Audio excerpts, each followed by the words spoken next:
স্বামী খায় বিদেশে, উনি স্বামী থাকা অবস্থায় উনি এই পুলিশের লগে পরকীয়া করে।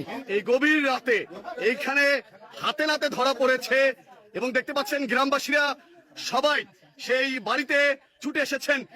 এর স্বামী যদি কিছু বলে তাহলে মানসিক শারীরিক সমস্ত রকমের নির্যাতন এই মহিলা এবং পুলিশে করছে।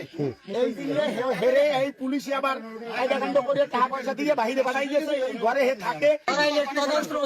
আচ্ছা কি হয়েছে মানে ঘটনা কি এখানে আমরা দেখতে পাচ্ছি?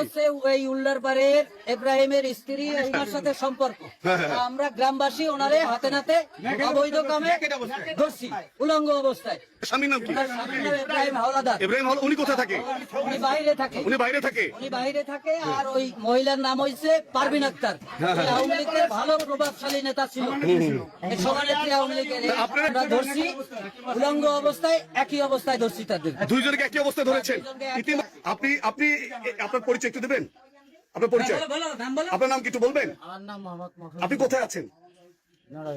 কিসে চাকরি করেন আপনি? পুলিশে চাকরি করেন? আচ্ছা কোন পদে আছেন পুলিশে? আমি পুলিশ ইন্সপেক্টর। পুলিশ ইন্সপেক্টর মানে তদন্ত? আচ্ছা আপনি কি এই থানায় চাকরি করেন? হ্যাঁ, এখানে চাকরি করছি। উনি আসতো কেন আপনার বাসাতে? উনি আপনার বাসাতে তোমার মাইয়া আপনার মেয়ে ওনাকে বাপ ডাকছে কেন? মামা ডাকতে না হলে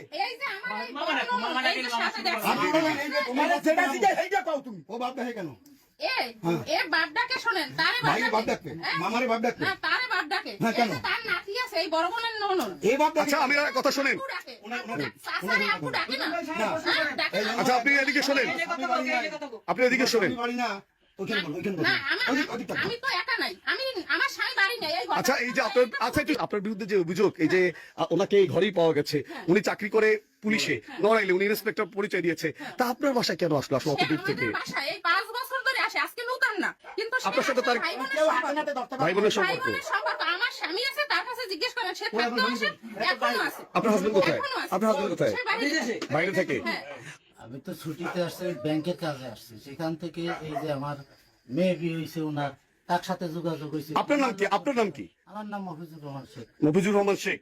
এই যে উনি যে আসলো, আপনি এখানে একা থাকেন, আপনার হাজবেন্ড থাকে বিদেশে। আমি একটু বলি আপনাকে, আপনি মহিলা মানুষ, একা থাকেন, ধরে না আপনার সাথে আর মহিলা থাকে। আসলে উনি আপনার আপন ভাই না, উনি দূর থেকে এসেছে। আপনি কি এইটুকু মনে করেননি যে আসলে নিকটস্থ কোনো মুরব্বীদের বিষয়টি জানিয়ে রাখা উচিত ছিল? ধরে উচিত ছিল কিনা? আসলে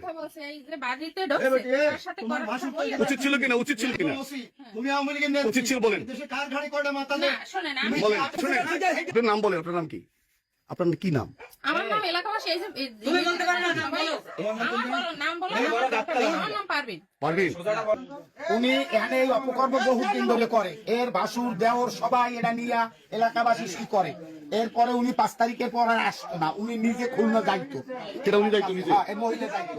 এরপরে উনি ফাঁকে একদিন আসছে, এর মাঝে অনেক রাত্রে আসছে, এলাকাবাসী করে দিয়েছে। এরা কনফার্ম হয় নাই যে উনি আসলে আসছে কিনা, এই জন্য আর ধরতে পারে না। আজকে হইলে উনি ঘরে আসছে, সবাই দেখছে, এবং ওই মেয়ে হইলে ওনারে আব্বা ডাকে, ঠিক আছে, সবাই ওনার সন্তান হই যায়, এলাকাবাসী সবাই জানে। কিন্তু উনি বিয়ে করে নাই, থাকা করে নাই, এখানে আসে, থাকে এবং ঘর সংসার করে। এভাবে ঘটনা চলতেছে অনেকদিন পর্যন্ত জানি, কিন্তু অনেকদিন ধরে চলতেছে। বললে ধরিয়ে দেখাই, বলছে ধরে দেখে, তারপরে ধরিয়ে দেখাইতেছে মেয়েরা। আচ্ছা এই যে উনি এসে থাকলো, আসলে এটা ওনার আত্মীয় স্বজনকে জানানো উচিত ছিল কিনা, যদি লিগ্যাল ভাবে থাকতো? সবাই জানে, কিন্তু বারণ করা হয়েছে, কারো কথা শুনে গেছে। আর তাদের মধ্যে কি আসলে কি কোনো অবৈধ সম্পর্ক রয়েছে? 100% বলেন। অবৈধ সম্পর্ক তো ছাড়া আসবে কেন? অবৈধ সম্পর্ক। আচ্ছা উনি পুলিশে চাকরি, উনি পুলিশে ভয়ভীতি দেখায়, এরকম কোনো ঘটনা? পুলিশে ভয় দেখাইয়া নিস্তব্ধ করে রাখছে সবাইকে। আচ্ছা ইতিমধ্যে আপনারা শুনলেন যে আসলে এই গ্রামবাসীরা কিন্তু তারা ভিড় করেছে। আচ্ছা এই জায়গাটার নাম কি? এটার নাম উত্তর রাজাপুর উল্টার পাড়। উত্তর রাজাপুর উল্টার পাড়। আচ্ছা এই মেয়ের নাম কি? ওর নাম হলো পারভিন, উনি আওয়ামী লীগের নেত্রী। আচ্ছা ওনার হাজবেন্ড কি করে? সৌদি থাকে। হাজবেন্ডের সাথে সম্পর্ক আছে? আছে ওই হাজবেন্ড যে এরকম থাকে, হাজবেন্ড কি জানে যে উনি গাদ্দারি নামাই দেয়, হাজবেন্ড রে নামাই দিয়েও থাকে।